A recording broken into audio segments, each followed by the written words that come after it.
Circles पे based है, case study type circles पे बेस्ड है, और इसका मैं mainly third A and B part discuss करना चाहूंगी.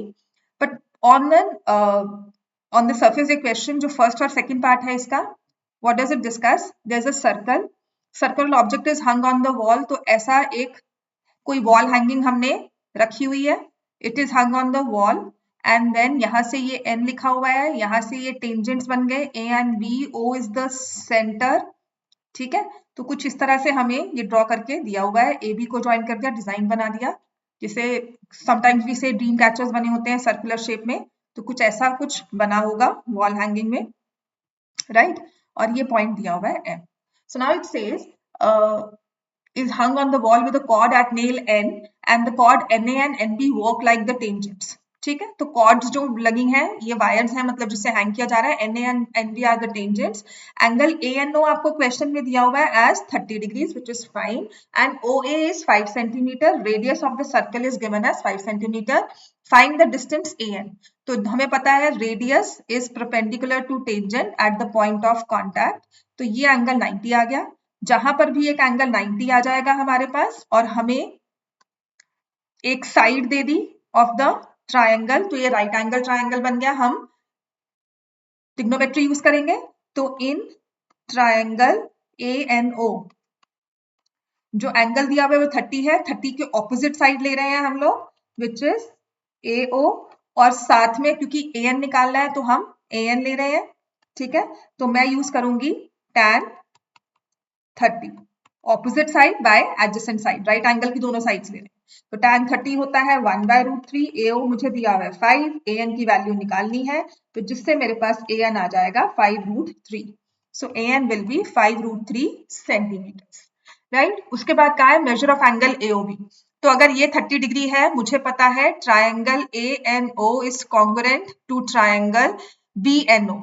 ठीक है, ये दोनों ट्रायंगल्स कॉन्ग्रुएंट होते हैं, बहुत इजीली प्रूव कर सकते हो. Tangents from external point, radii and ON common. SSS लगाओ, SAS लगाओ, एनीथिंग, RHS लगाओ, नॉट SAS, RHS लगाओ, तब भी प्रूव कर सकते हैं. तो ये दोनों एंगल्स इक्वल है. सो एंगल BNO भी हमारे पास आ गया 30 डिग्री. तो एंगल ANB हो गया 60 डिग्री.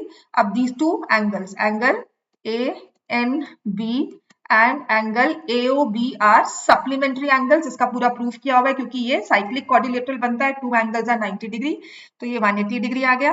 एंगल AOB क्योंकि ये 60 है तो ये हो जाएगा 120. तो सेकंड का मेरा आंसर भी हो गया 120 डिग्रीज, राइट?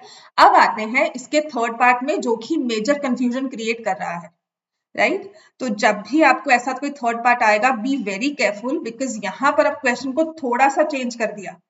थोड़ा सा नहीं, बहुत ही चेंज हो गया. कहा कि मान लो कि जो ये एंगल आपको सेंटर पे दिया हुआ है ना, find the total length of chord AN, NB and AB. तो उसने तो पहले कहा है कि total length of chord AN, तो आपने कहा 5√3, राइट? NB भी 5√3 एंड AB.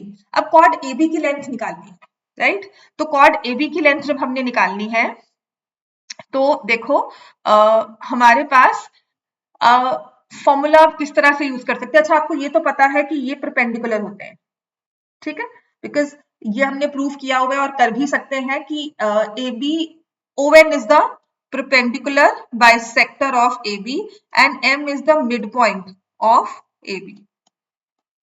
ठीक है, तो ट्रायंगल जो हमारा ये वाला है, ट्रायंगल ANO, ये एक राइट ट्रायंगल है.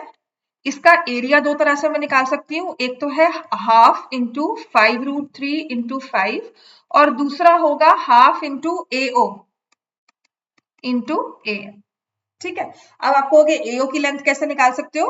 पाइथागोरस थ्योरम से NO, नॉट AO, सॉरी, यहाँ पर आएगा NO. तो पाइथागोरस थ्योरम से NO की लेंथ हम निकाल सकते हैं. NO की लेंथ कैसे होगी? 5√3 का होल स्क्वायर प्लस 5 का होल स्क्वायर. ठीक है ना, ये परपेंडिकुलर और ये बेस हो गया, तो हमारे पास हाइपोटेन्यूज की वैल्यू आ गई. इसका स्क्वायर रूट कर लेंगे. 5√3 इज 75, 5 का स्क्वायर इज 25, तो ये आ गया 100. इसको सॉल्व किया तो NO की वैल्यू मेरे पास आ गई 10 सेंटीमीटर पाइथागोरस लगाकर. तो half into 5√3 into 5, half into 10 into AM. तो इससे मैंने अपना क्वेश्चन सॉल्व कर लिया.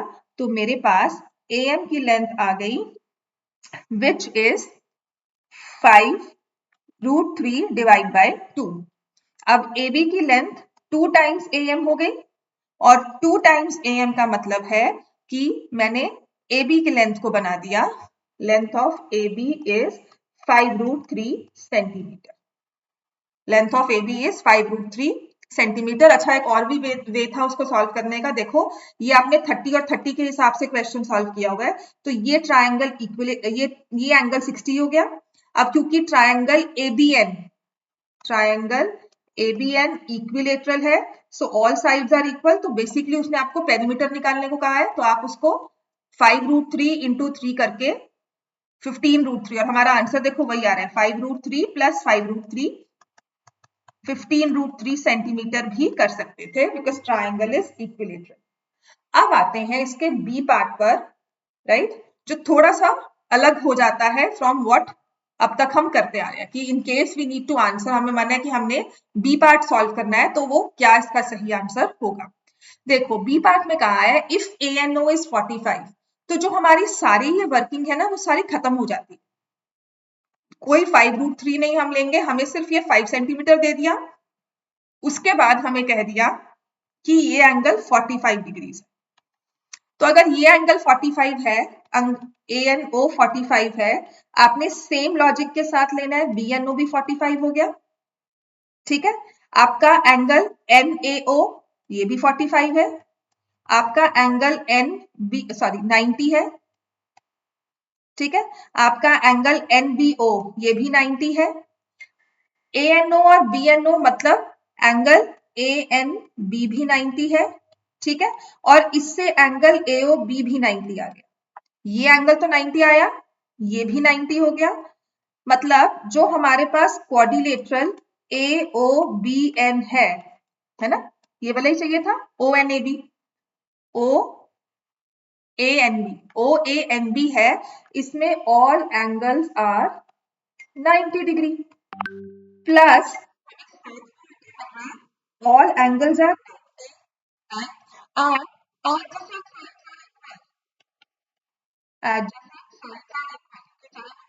लेकर चलो, चाहे वो रेडियाई लेकर चलो, ऑल साइड्स इक्वल है। तो इस क्वाड्रिलेटरल को I will say quadrilateral OANB को I will give the name of a square. This is the best answer. आप इसे काइट भी कह सकते हो, आप इसे पैरेललोग्राम भी कह सकते हो, आप इसको रेक्टेंगल भी कह सकते हो, but based on the information square is highest of all. कि हाँ, इसमें if I call it a square, I have covered parallelograms, I have covered kite, I have covered rectangles also, but because all sides are equal, a square would be a better answer for this question.